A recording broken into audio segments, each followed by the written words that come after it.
gerek her işinle merdana namart gerinliği durman bilme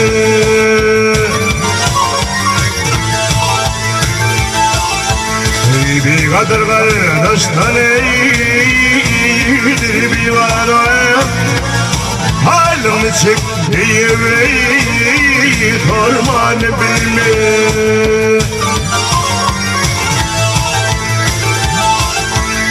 herkese bir yani şekerli dipler hede olup koymadı dostlar hevikler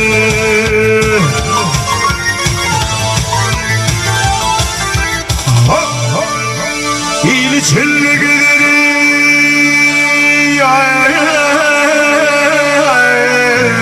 bağışlatmaklar Allah pulun alır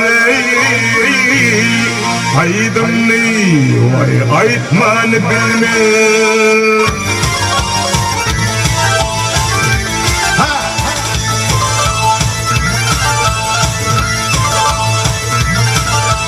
alhi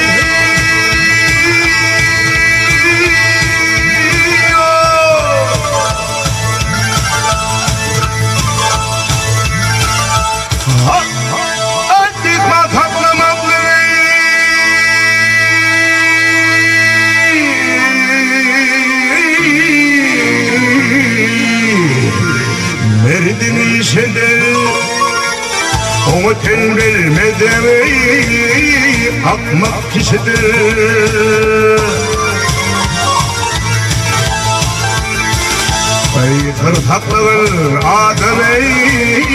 mehek yaşadar sopoçoluk ödüveyi hemran bilme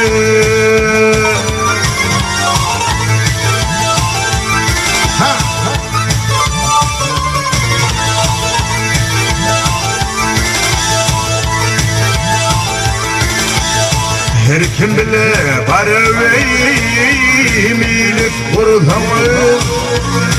her ne ipledi beni tapıp bir seni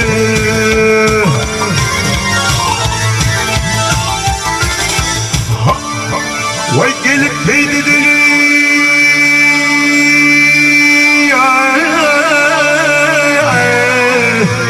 var alkamı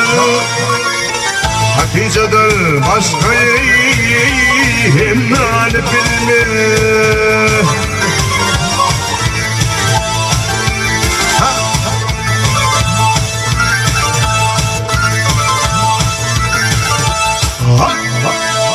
neyin içinde giderim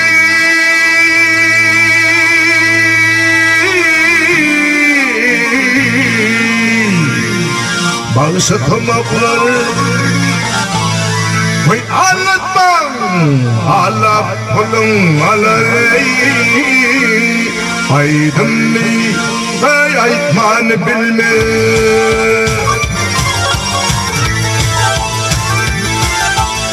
men narenim bahaya